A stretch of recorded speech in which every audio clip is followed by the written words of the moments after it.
guys, Maureen Anders with AR Workshop here, aka the new plant lady. So excited to be back, you guys, and today I'm going to share all about indoor houseplants, how easy they are to take care of. You know, we really used to incorporate fake plants into a lot of our decor because they were really easy to take care of, obviously, and they just add such a dynamic element to your home decor. And I had a real plant from one of our photo shoots, and 6 months later I realized, I kept this plant alive, why am I not incorporating more real plants? So over the quarantine I started buying new plants. It was very therapeutic, and I found that not only do they bring joy to your life, they're easy, they're good for the environment, they help take out toxins from the air, and they're so easy to take care of. You can propagate them, which means you can make more little plant babies from them, and I'm so excited I just thought I'd share the tips because I want you to try it at home too. So today I'm going to share my 5 favorite indoor houseplants, starting with the Fiddle Leaf Fig. This one is known for its vibrant green leathery leaves. They're shaped like fiddles.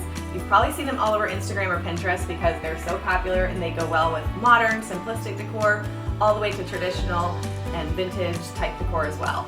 So you want your fiddle leaf to thrive, I'm going to give you a couple of tips. First of all, they love indirect sun to full sun, so put them by a window. They will not do well indoors against a wall, definitely near a window that gets at least a few hours of direct sun.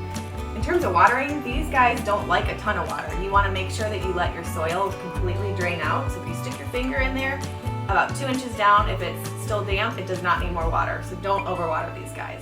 I love Fiddle Leaf Fig so much, I have them in a couple places in my house, so this is the second one. And another tip that I want to tell you, it's a tropical plant, so it really likes humidity. And so it really loves to have its leaves wiped down with a damp microfiber cloth about once a month or once every other week. This allows the light to really penetrate the leaves and help it grow. Our second plant we're going to talk about is the Monstera Deliciosa, also known as a Swiss cheese plant. This plant has tropical vibes and it's known for its distinctive leaf shape and the fenestrations, or the holes that create in the leaves. It's like a fine wine, it gets better with time. As they grow, the leaves get larger and it starts cutting the holes itself. The Monstera plant loves bright, indirect light. If you put it near a window but it gets direct sun, it could end up getting sunburn. So be careful, put it a little more interior in your home or somewhere where it's not getting direct sun all day. In terms of watering it, again, about once every 1 to 2 weeks, you just want to make sure that the water completely drains out of the soil and the soil is completely dry before you water it again. So the older leaves get darker green, the newer growth shows up a bright, vibrant lime green. My next favorite plant is a snake plant. This is actually a succulent plant and it has its upright stalks that have yellow edges. It's beautiful and it's actually very easy to take care of.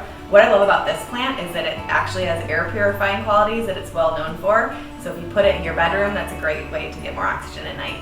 The snake plant is not picky. It thrives in bright to medium indirect light, but it can tolerate low light. So you can put it interior to your home. I like to put it on this shelf where it doesn't get a ton of bright light, but it adds character to this piece of my home. The fourth plant we're going to talk about is the silver philodendron. There's different types of philodendron, but I really love the silver ones. They almost have a shine or a sparkle to them, and they're very velvety looking and satin looking. The leaves actually change shape as they age too, which is really cool. And they're known for their long philodendron style vines, so these will grow and you can propagate them very easily.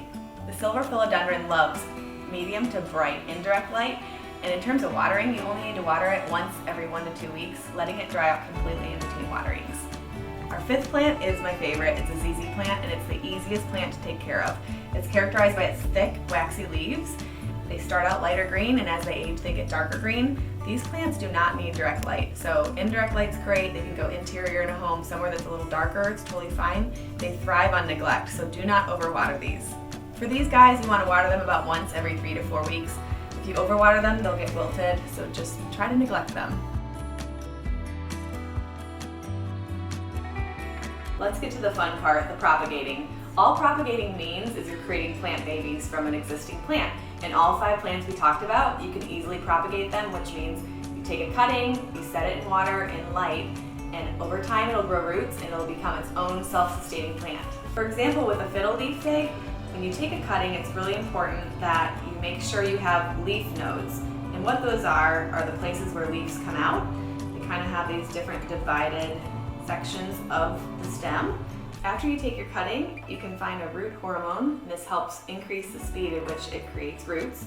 Just dip your stem into the rooting powder. and find any glass jar or vase that fits the size and just stick it into the water directly. And you're going to want to put it somewhere near a window that gets bright, direct light. The more light it gets, the faster it will root.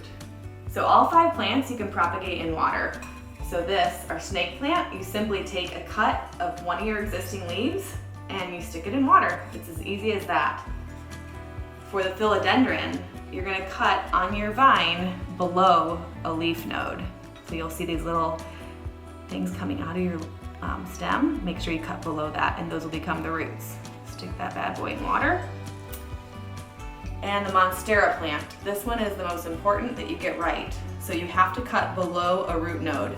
So this was a tiny little stub before I cut it, and that is where the roots come from. So without that, it would not have any roots.